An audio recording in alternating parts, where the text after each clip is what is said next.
Hello Horror Hounds. A recent YouTube review that I saw compelled me to go back and rewatch a classic Alfred Hitchcock film about nature on the attack in a Californian fishing town of Bodega Bay. We should just be thankful that he didn't choose to set it in New York Bay, otherwise his classic would have been called The Boyds.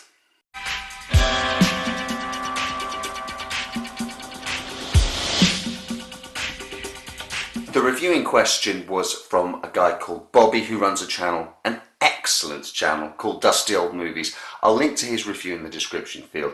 Go and check out his channel.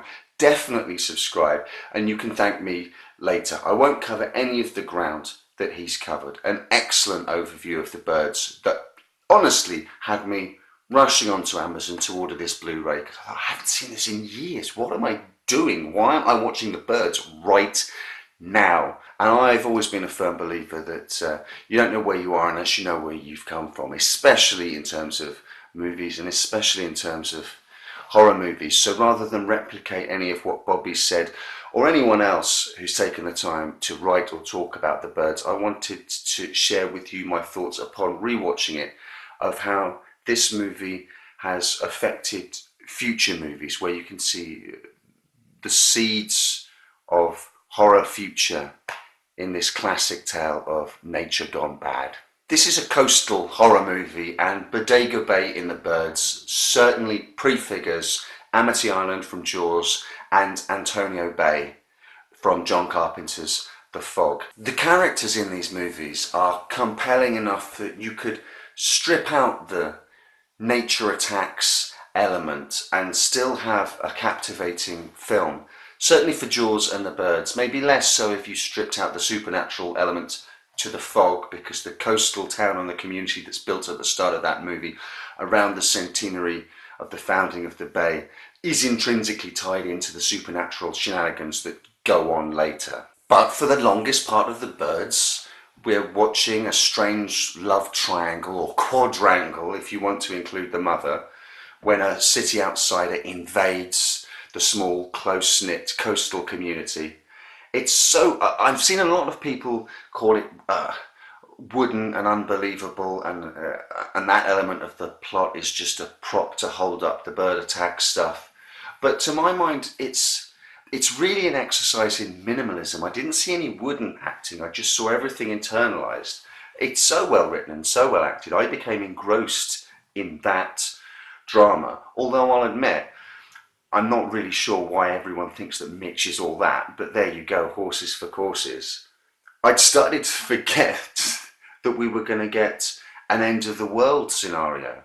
And so it is with Jaws. Take away the shark, and Roy Scheider so completely inhabits the skin of Chief Brody, and as does every single member of the cast with their characters. I gladly would have watched the story of an ex-New York City cop trying to navigate beach community politics, throw in a crime which the powers that be want solved quickly before the summer season, when evidence points to something larger and more significant, and you've got all the makings of a 1970s William Friedkin cop thriller. One of the things the birds nails down right from the start, which Jaws took the baton and ran with, is to create a living, breathing community. John Carpenter, for his part, is an avowed fan of Alfred Hitchcock and clearly states him as an influence when making Halloween. I think Hitchcock's influence can also be seen in The Fog, not just with the local coastal community elements, but in The Fog, where you have the waves of attacks of increasing intensity and the slow realization of this fishing town that it's actually under attack. I think The Fog has a very similar narrative pattern to Hitchcock's The Birds. The diner sequence in The Birds, the conversation before the big attack that ends with the huge gasoline explosion, and then the reactions inside the diner afterwards, that's flat out Stephen King. To my mind, that whole diner sequence in The Birds is Stephen King's The Mist in microcosm, and Stephen King's short story The Mist is a microcosm of many of his other much more expanded larger stories. It's a cross-section of a small community trapped in extremis, right up to the mother in the diner in The Birds becoming hysterical and accusing Melanie Daniels of bringing the attacks to the town. It's just a small hop from that, a final thought taking hold that would bring you to the stomach-churning notions of human sacrifices that King introduces into The Mist. Jessica Tandy, another element in The Birds, is so tightly wound and twitchy and fragile yet sort of passive-aggressive, strong.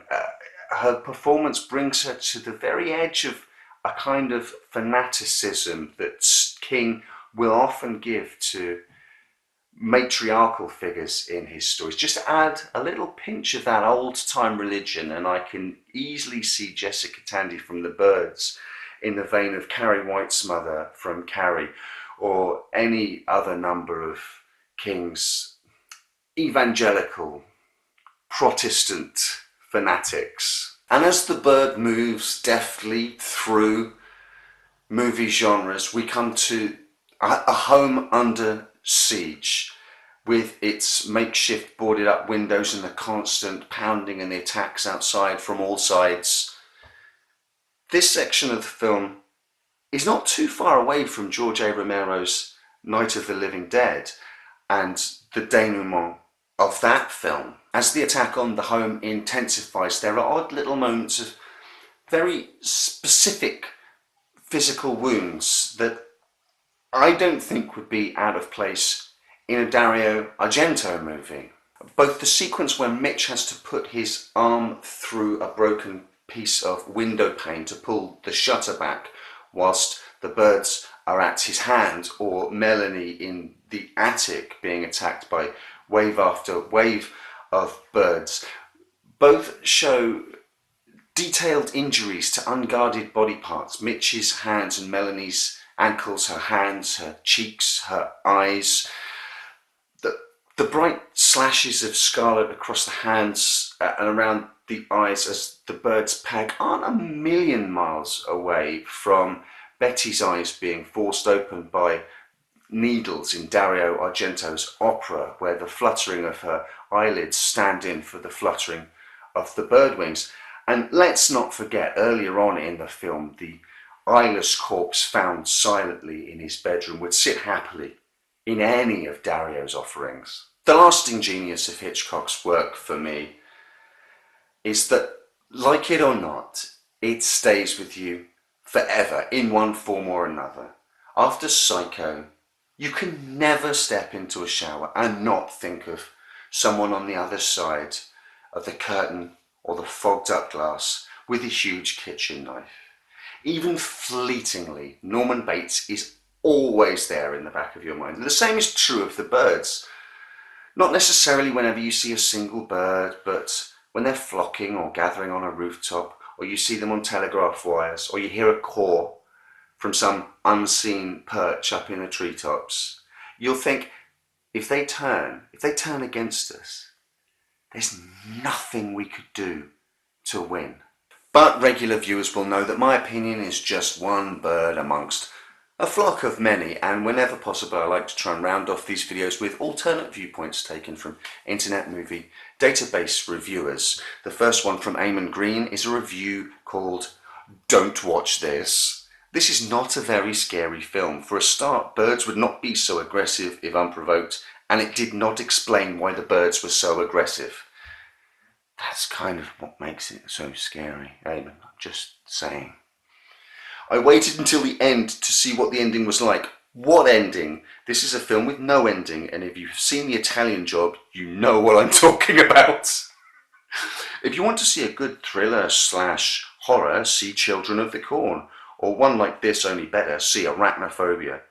I'll be kind with marking 3 out of 10. Whilst Christian, in a review called The Worst Movie Ever, says this is not only the worst movie Hitchcock ever made, but it's also the worst movie I've ever seen in my entire life.